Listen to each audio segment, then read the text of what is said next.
পবিত্র জুমার দিন শুক্রবার রাত অথবা দিন যেই কোনো সময় একটি তাসবিহ পড়লে আল্লাহ বলেন আমি তোমার হয়ে গেলাম। আজকে জুমার দিন শুক্রবারে যা চাইবা আমার কাছে তাই পেয়ে যাইবা, যেই দোয়া করবা সেই দোয়া কবুল হবে। তোমার মনের আশা আমি আল্লাহ পূরণ করব। আল্লাহু আকবার। ও আমার বান্দা বান্দিরা, আজকে চাও আমার কাছে কি চাইবা? তোমাদের কি টাকা পয়সা প্রয়োজন? আমার কাছে চাও। তোমাদের কি ক্ষমার প্রয়োজন, শান্তির প্রয়োজন, বিপদ আপদ দূর হওয়ার প্রয়োজন? আমার কাছে বলো, আমি আল্লাহ তোমাকে যা চাইবা তাই দিয়ে দেব। যেই দোয়া করবা সেই দোয়া কবুল করব। আল্লাহু আকবার। এই তাসবিহটি আপনি জুমার দিন শুক্রবার রাতে অথবা দিনে যেই কোনো সময় আপনি সুযোগ পেলেই একটিবার হলেও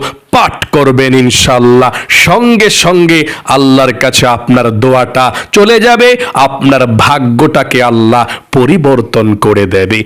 প্রিয় দিনী ভাই এবং মহিলা মা ও বোনেরা, পবিত্র জুমার দিন শুক্রবার রাত অথবা দিন যেই কোনো সময় এই তাসবিহটি আপনি পড়বেন। আল্লাহ বলেন আমি তোমার হয়ে গেলাম। ও আমার বান্দা বান্দিরা, বলো তোমার কি প্রয়োজন আজকে? আমি আল্লাহর কাছে তুমি যা চাইবা তাই পাইবা। যেই দোয়া করবা সেই দোয়া কবুল হবে। নবীজি বলেছেন এই দোয়াটি পড়ে, তাসবিহটি পড়ে আল্লাহর কাছে তোমরা চাও, কি চাওয়ার প্রয়োজন তোমরা যা চাইবা এই তাসবিহটি পড়ে আল্লাহ তাই দিয়ে দিবে। যেই দোয়া করবা সেই দোয়া কবুল হবে। মনের আশাকে আল্লাহ রাব্বুল আলামিন পূরণ করে দেবে।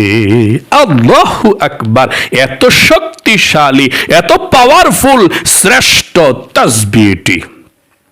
আপনারা অনেকে আছেন বিপদের মধ্যে, পরিবার সংসার থেকে অভাব অনটন দূর হয় না, জীবনের মধ্যে দুঃখ কষ্ট বালা মুসিবত লেগেই আছে, পরিবার সংসারে শান্তি নাই, মনে মনে ভাবছেন আমার কপালের মধ্যে সুখ নাই, আর লাভ নাই। দোয়া করি ও মহিলা মা ও বোনেরা, ভাই বোনেরা, নবীজি বলেছেন আপনার তকদিরের মধ্যে যা আছে, ভাগ্যের মধ্যে যা আছে, আপনার ভাগ্যকে আপনি পরিবর্তন করতে পারবেন আমল করে তাসবিহটি পড়ে দোয়া করলে। দোয়ার মাধ্যমে আল্লাহ আপনার ভাগ্যকে পরিবর্তন করে দেয়। নবীজি বলেছেন আত-তাকদীরু লা ইয়ারুদ্দু ইল্লা বিদ-দুআ। দোয়া করে আপনি আল্লাহর কাছে মুনাজাত করে আমল করে যখন আল্লাহর কাছে দোয়া করবেন, আমার আল্লাহ রাব্বুল আলামিন আপনার ভাগ্যকে পরিবর্তন করে বিপদ আপদগুলো দূর করবে, অভাব অনটনগুলো আল্লাহ দূর করে আপনার জীবনটাকে আল্লাহ সুন্দর করে দেবে। আল্লাহু আকবার। তাহলে পবিত্র জুমার দিন অথবা রাত যেই কোনো সময় আপনি আমলটি করতে পারবেন। জুমার দিন এবং রাত আমলটি কেন করবেন শুনুন। দোয়া কবুল হয় জুমার দিন শুক্রবার, দোয়া কবুল হয় জুমার দিন শুক্রবার রাতে। নবীজি বলেছেন জুমার দিনের মর্যাদা আল্লাহ রাব্বুল আলামিনের কাছে দুই ঈদের দিন যেমন দামি, ঠিক তেমন আল্লাহর কাছে ঈদের দিনের মতো দামি জুমার দিন শুক্রবার। আল্লাহু আকবার। এই শুক্রবারের কেমন মর্যাদা শুনুন। নবীজি বলেছেন কোন মুমিন মুসলমান যদি জুমার দিন শুক্রবার অথবা রাত মারা যায়, তার কবরের মধ্যে আযাব হয় না। সকলে বলি সুবহানাল্লাহ। কবর আযাবকে আল্লাহ মাফ করে তার জন্য জান্নাতকে প্রস্তুত করে রেখে দেয়। যারা জুমার দিন অথবা রাতে মারা যায় তবে সে নামাজি ব্যক্তি হতে হবে। এবং এই জুমার দিনের এত মর্যাদা, আল্লাহ রাব্বুল আলামিন হযরতে আদম আলাইহিস সালামকে জুমার দিন সৃষ্টি করেছেন। হযরত আদম আলাইহিস সালামকে জান্নাতের মধ্যে প্রবেশ করার অনুমতি দিয়েছেন, প্রবেশ করিয়েছেন জুমার দিন শুক্রবার। সকলে বলি সুবহানাল্লাহ।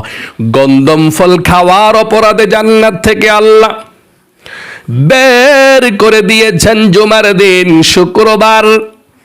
350 বৎসর পর্যন্ত কান্না করেছেন, আল্লাহর কাছে ক্ষমা চেয়েছেন। যেই দিন আল্লাহ ক্ষমা করেছেন সেই দিনটাও ছিল জুমার দিন শুক্রবার। আর কোন দোয়াটা পড়ে ক্ষমা পেয়েছিল? সেই আদম আলাইহিস সালামের দোয়াটা আল্লাহ তাআলা কোরআনুল কারীমের মধ্যে কোট করে রেখে দিয়েছেন। এই দোয়া পড়লে আল্লাহ আপনাকেও ক্ষমা করে নিষ্পাপ করে দিবে। একটিবার সেই দোয়াটা পড়ুন, রব্বানা যালামনা আনফুসানা ওয়া ইল্লাম তাগফির লানা ওয়া তারহামনা লানাকুনান্না মিনাল খাসিরিন।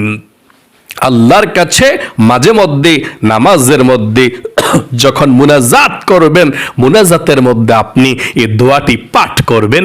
যদি পারেন আপনার জীবনের গুনাহ আল্লাহ ক্ষমা করে দিবে। আরেকটি বার পড়ুন, রব্বানা যালামনা আনফুসানা ওয়া ইল্লাম তাগফির লানা ওয়া তারহামনা লানাকুনান্না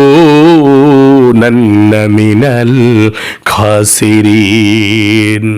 আল্লাহু আকবার। এই জুমার দিনের অনেক বেশি সম্মান। এই জন্য আপনি জুমার দিন আমলটি করলে আল্লাহ আপনার ভাগ্যকে পরিবর্তন করে দেবে। আমলটি কিভাবে করবেন, নিয়ম কানুনটা জানুন, সঠিকভাবে মন থেকে আপনি আমলটি করবেন ইনশাআল্লাহ। পবিত্র জুমার দিন শুক্রবার রাতে অথবা দিনে যেই কোনো সময় আপনি আমলটি করতে পারেন। আমলটি করতে হলে সর্বপ্রথম আপনাকে 1 নম্বরে আপনি পবিত্রতা অর্জন করতে হবে, অর্থাৎ সুন্দর করে ওযু করে এই আমলটি করতে হবে। ওযুটা সুন্দর করে করবেন। নবীজি বলেছেন ওযুর শুরুতে আপনি আল্লাহর নাম নিয়ে ওযু শুরু করবেন। হাদিসের মধ্যে এসেছে যদি আপনি ওযু করলেন কিন্তু আল্লাহর নাম উচ্চারণ করলেন না, আল্লাহর নাম নিয়ে ওযু করলেন না, তাহলে আপনার ওযুটা পরিপূর্ণ হবে না। এই জন্য আপনি ওযুর শুরুতে পাঠ করবেন, আমার সঙ্গে পড়ুন, বিসমিল্লাহির রহমানির রহিম। তারপরে আপনি সুন্দর করে ওযুটা পরিপূর্ণভাবে করবেন। ওযু করার পরে নবীজি কালেমায়ে শাহাদাত পাঠ করেছেন এবং নবীজি বলেছেন যে ব্যক্তি ওযু করার পরে কালেমায়ে শাহাদাত পাঠ করবে আল্লাহ রাব্বুল আলামিন তার জন্য 8 জান্নাতের দরজা খুলে দিবে। সে যেই কোনো জান্নাতের দরজা দিয়ে যেই কোনো জান্নাতের মধ্যে প্রবেশ করতে পারবে, তার জন্য কোনো বাধা থাকবে না। পছন্দ মতো জান্নাতের মধ্যে সে প্রবেশ করতে পারবে। আল্লাহু আকবার। এই জন্য আপনি ওযু করার পরে কালেমায়ে শাহাদাত পাঠ করবেন। এভাবে পাঠ করবেন, আমার সঙ্গে একটিবার পড়ুন, আশহাদু আল্লাহ ইলাহা ইল্লাল্লাহু ওয়াহদাহু লা শারীকা লাহু ওয়া আশহাদু আন্না মুহাম্মাদান আবদুহু ওয়া রাসূলুহু। এভাবে কালিমায়ে শাহাদাতরা পাঠ করবেন। তারপরে পবিত্র একটি জায়গাতে বসে যাবেন আমলটি করার জন্যে।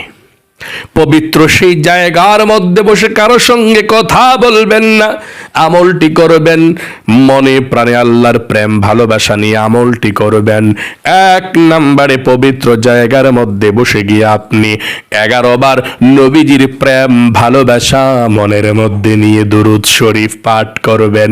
কারণ 11 বার দুরূদ পাঠ করলে আপনার আমলটা আল্লাহর কাছে চলে যাবে, আপনার দোয়াটা আল্লাহর কাছে চলে যাবে। আল্লাহু আকবার। তাই 11 বার সর্বপ্রথম দুরূদ শরীফ পাঠ করবেন এবং এই 11 বার দুরূদ শরীফ যদি আপনি পাঠ করতে পারেন তাহলে আল্লাহর নবীজি বলেছেন 110টা রহমত আল্লাহ সঙ্গে সঙ্গে আপনার উপরে নাজিল করবে। 2 নম্বরে 110টা নেকি আল্লাহ আপনার আমলনামার মধ্যে লিখে দিবে। 3 নম্বরে 110টা গুনাহ আল্লাহ আপনার আমলনামা থেকে কেটে দিবে। 4 নম্বরে একজন ফেরেশতা আপনার দুরুদের হাদিয়াটা নিয়ে সঙ্গে সঙ্গে নবীজির রওজা পাকে পৌঁছে যাবে। আল্লাহর নবীজিকে বলবে, ইয়া রাসূলুল্লাহ, বাংলাদেশ থেকে অমুক দেশ থেকে অমুকের ছেলে অমুক আপনার উপরে দুরুদ পাঠিয়েছে, আপনি কবুল করুন। নবীজি তখন আপনার দুরুদরা পেয়ে খুশি হয়ে যাবে। আপনার নাম ধরে আল্লাহর কাছে নবীজি রহমতের দোয়া করে দিবে। আল্লাহ আপনার জীবনটাকে রহমতে রহমতে ভরপুর করে দেবে। আল্লাহু আকবার। আপনি দুরূদ পাঠ করলে এত বেশি লাভ, সঙ্গে সঙ্গে আল্লাহর দরবারে আপনার দোয়াটা চলে যায়। আর নবীজি বলেছেন যদি কোনো ব্যক্তি প্রথমে দুরূদ শরীফ পড়ে না, দোয়া করে ফেলে, তাহলে তার দোয়াটা আসমান এবং জমিনের মধ্যখানে ঝুলন্ত অবস্থায় থাকে, আল্লাহর কাছে আসমানে দোয়া পৌঁছে না। এই জন্যে আপনি দোয়ার শুরুতে প্রথমে দুরূদ শরীফটা মনে প্রাণে আল্লাহর নবীর প্রেম ভালোবাসা মনের মধ্যে নিয়ে পাঠ করবেন ইনশাআল্লাহ। তাহলে প্রথমে আপনি 1 নম্বরে 11 বার দুরূদ শরীফ পাঠ করবেন। এখন বলতে পারেন হুজুর আমরা কোন দুরূদ শরীফ পাঠ করব? আপনার যেই কোনো দুরূদ শরীফ মন চায় আপনি পাঠ করতে পারেন। যদি আপনার ভালো লাগে আপনি দুরুদে ইব্রাহিম পড়তে পারেন, নামাজের দুরুদরা কোনো সমস্যা নেই, ভালো। আর যদি মন চায় যে হুজুর ছোট দুরূদ শরীফ পড়লে চলবে নি, হ্যাঁ চলবে, কোনো সমস্যা নেই। যদি আপনি দুরূদ ইব্রাহিম পড়তে চান এভাবে পড়বেন, একটিবার আমার সঙ্গে পড়ুন, আল্লাহুম্মা সাল্লি আলা মুহাম্মাদি ওয়া আলা আলি মুহাম্মাদ কামা সাল্লাইতা আলা ইব্রাহিম ওয়া আলা আলি ইব্রাহিম ইন্নাকা হামিদুম মাজিদ। আল্লাহুম্মা বারিক আলা মুহাম্মাদিন ওয়া আলা আলি মুহাম্মাদ কামা বারাকতা আলা ইব্রাহিম ওয়া আলা আলি ইব্রাহিম ইন্নাকা হামিদুম মাজিদ। এভাবে পাঠ করবেন। আর যদি ছোট দুরূদ শরীফ পড়তে চান এটাও পড়তে পারেন, যেমন সাল্লাল্লাহু আলাইহি ওয়াসাল্লাম, এই দুরূদ শরীফটা পড়লেও চলবে, কোনো সমস্যা নাই। তাহলে যেই কোনো দুরূদ শরীফ পড়তে পারেন, কোনো সমস্যা নেই। প্রিয় দিনী ভাই এবং মহিলা মা ও বোনেরা, আমি ভিডিও করছি আমার ছোট্ট ফাতিহা। 7 মাস বয়স আমাকে আল্লাহ কন্যা সন্তান দিয়েছে, আমার সামনেই আছে। আমার মেয়েটাকে আজকে আপনাদেরকে সবাইকে দেখাবো ভিডিওর শেষ অংশে ইনশাআল্লাহ। সে বসে বসে বাবার দিকে তাকিয়ে আছে, বাবা বয়ান করছে। একটু ডিস্টার্ব হলেও কথাগুলো শুনুন। টুকটাক কাশি দেয়, ঠান্ডা প্রচণ্ড, বাংলাদেশে অনেক বেশি ঠান্ডা, বাংলাদেশে অনেক ঠান্ডা আছে। আমি বাবুকে একটু পরে আপনাদেরকে দেখাবো, আমার বাবুটা দেখতে কেমন হয়েছে, কতটুকু হয়েছে আমি দেখাবো এই একটু পরে ইনশাআল্লাহ। তাহলে আপনি যেই কোনো দুরূদ শরীফ প্রথমে 11 বার পড়তে পারেন। 2 নম্বরে আপনি 11 বার ইস্তিগফার পাঠ করবেন, 11 বার ইস্তিগফার পাঠ করবেন, ছোট্ট তাওবার দোয়াটি 11 বার। আপনি যেই কোনো ইস্তিগফার পাঠ করতে পারেন, কোনো সমস্যা নাই, তবে এই সহজ ইস্তিগফারটা পাঠ করবেন। এটাই আমরা সবাই গুনাহ মাফের জন্য পাঠ করি, বেশিরভাগ সময় এই ইস্তিগফারটা পড়বেন। আমার সঙ্গে পড়ুন, আস্তাগফিরুল্লাহ ওয়া আতুবু ইলাইহি, আস্তাগফিরুল্লাহ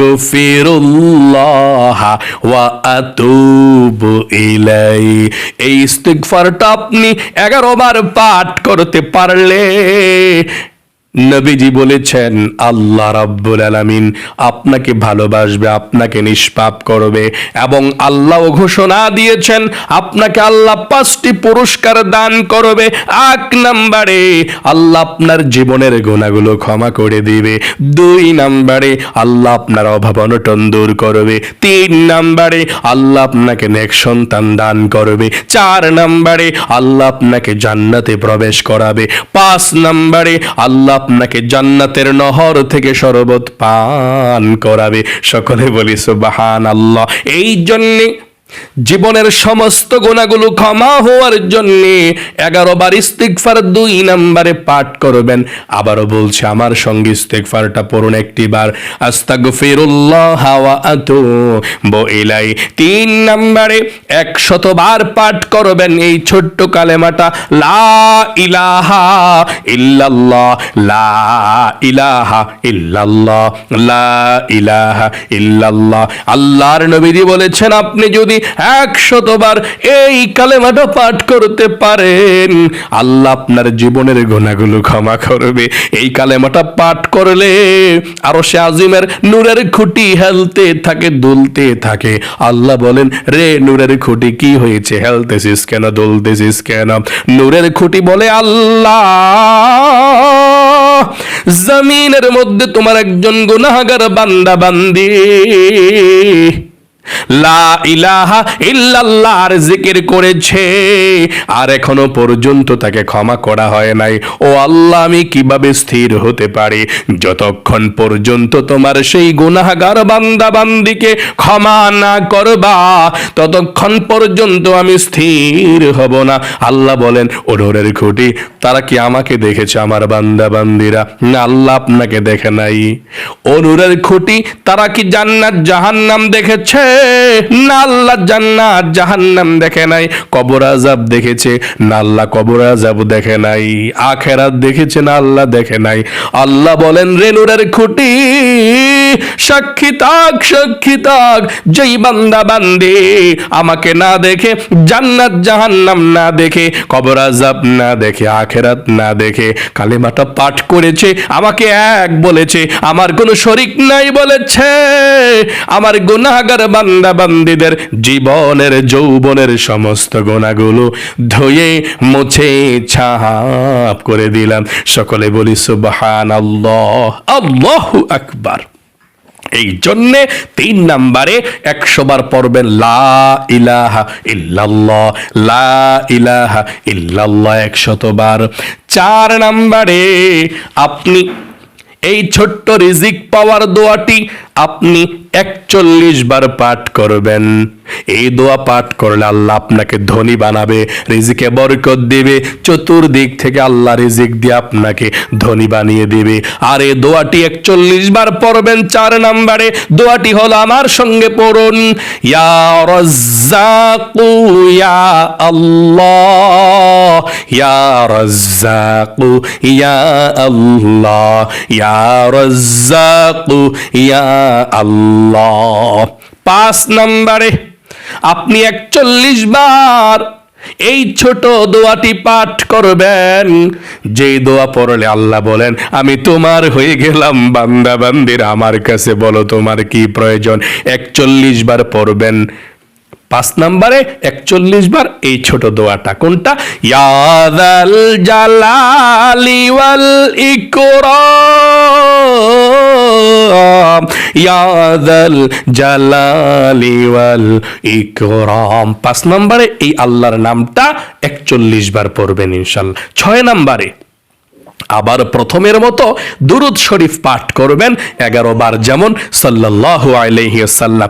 তারপরে আপনি আল্লাহ রাব্বুল আলামিনের কাছে 2 হাত উঠিয়ে মুনাজাত করবেন, চোখের পানি ছেড়ে দিয়ে বলবেন, মুনাজাতের ভাবে ধরবেন আল্লাহুম্মা আমিন বলে 3 বার বলবেন ইয়া হাইয়ু ইয়া কাইয়ুম, ইয়া হাইয়ু ইয়া কাইয়ুম, ইয়া হাইয়ু ইয়া কাইয়ুম। তারপরে আল্লাহর কাছে জীবনের সমস্ত গুনাহগুলো ক্ষমা চাইবেন, মাপ চাইবেন। আল্লাহর কাছে আপনি মনের আশাগুলো পূরণের জন্য দোয়া করবেন। আল্লাহ, আমার অমুক মনের আশাটা পূরণ হয় না, আল্লাহ আমি বিপদের মধ্যে আছি, আল্লাহ আমি অভাব অনটনের মধ্যে আছি, দুঃখ কষ্টের মধ্যে আছি, এই আমলের উসিলায় আল্লাহ তুমি অভাবকে দূর করো, দুঃখ কষ্ট দূর করো। চোখের পানি ছেড়ে দিয়ে আল্লাহর কাছে বলবেন আপনার কি প্রয়োজন। আল্লাহ আপনার একেবারে সব দোয়াকে কবুল করবে সঠিকভাবে দোয়াটি পড়তে পারলে। মনে রাখবেন, দোয়া করছেন আল্লাহর কাছে, কবুল হচ্ছে না, সাথে সাথে মন খারাপ করবেন না। নবীজি বলেছেন প্রত্যেকটা বান্দাবান্দির দোয়াকে আল্লাহ কবুল করে, কোন দোয়ার সাথে সাথে আল্লাহ কবুল করে অনেকটা কয়েকদিন পরে এর ফলাফলটা পাওয়া যায়। 3 নাম্বার, অনেক দোয়া আল্লাহ কবুল করে কিন্তু আখেরাতে জান্নাতে তার জন্য উচ্চ প্রাসাদ সুন্দর কিছু বানিয়ে থাকে, সুখ শান্তি আখেরাতে। দোয়া কবুল হয় শিওর, আপনার দোয়াও কবুল হবে। কোরআনি আমল, নবীজির শিখানো আমল কখনো বৃথা যেতে পারে না। আল্লাহ আপনাকে কবুল করুক, আপনার জীবনকে সুন্দর করুক, বিপদ আপদ দূর করুক। সকলে কমেন্ট বক্সের মধ্যে লিখবেন আমিন এবং ভিডিওতে একটি লাইক দিবেন। যারা কমেন্ট বক্সের মধ্যে আমিন লিখেছেন, ভিডিওতে একটি লাইক দিয়েছেন, আল্লাহ তাদেরকে তুমি কবুল করো, মঞ্জুর করো। জীবনে একবার হলেও মক্কা মদিনায় নাও, আমিন। এখন আমি আমার কলিজার টুকরা ছোট্ট ফাতিহা ইসলাম সোহা, তাকে আমি আমার মেয়েকে দেখাবো। ওর বয়স হচ্ছে 7 মাস চলতেছে। আপনাদেরকে আমি দেখাচ্ছি। আপনারা জানেন, এখনো পর্যন্ত অনেকে দেখেন না, আমার যে মেয়ে হয়েছে আমি দেখাচ্ছি ইনশাল্লাহ। আমার পাশেই থাকে ভিডিও, যখন আমি বানাই আপনাদেরকে দেখানো হয় না। এই যে আমার কলিজার টুকরা ফাতিহা ইসলাম সোহা, মাশাআল্লাহ মাশাআল্লাহ, আমার আম্মুডা গো, আমার আম্মুডা, আমার আম্মু। এটা আপনারা আমার আম্মুর জন্য সবাই দোয়া করবেন, যাতে করে আমার আম্মুটা ভালো থাকে। ওই দেখো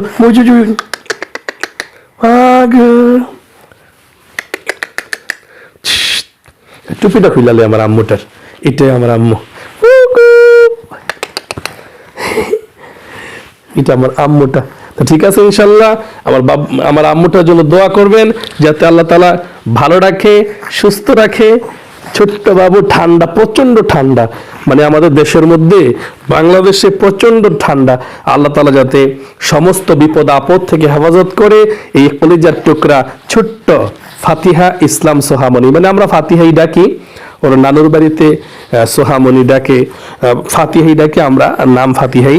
তো দোয়া করবেন, আল্লাহ আমার সবকিছু ধরবে, তার সবকিছু ধরবে, এখানে মোবাইলটা ধরবে। দোয়া করবেন সবাই, আল্লাহ তাআলা যাতে অনেক বেশি ভালো রাখে, সুস্থ রাখে, ইসলামী শিক্ষায় সুশিক্ষিত করতে পারি, আল্লাহর পথে আমার এই কলিজার টুকরা মেয়েটাকে চালাতে পারি। অনেক ইচ্ছা ছিল একটা যাতে মেয়ে হয়, কারণ ছেলে হয়েছে, আল্লাহ ছেলে দিয়েছে, খুশি হয়েছি। এখন মেয়ে দিয়েছে, আলহামদুলিল্লাহ, আমি খুশি আছি আল্লাহর দরবারে। এই কন্যা সন্তান মানে একটা জান্নাত। আল্লাহ তাআলা যাতে এই জান্নাত রাখে, সুপথে চালিয়ে যেতে পারি তৌফিক দান করে। কথা তো বলতে পারে না আম্মু।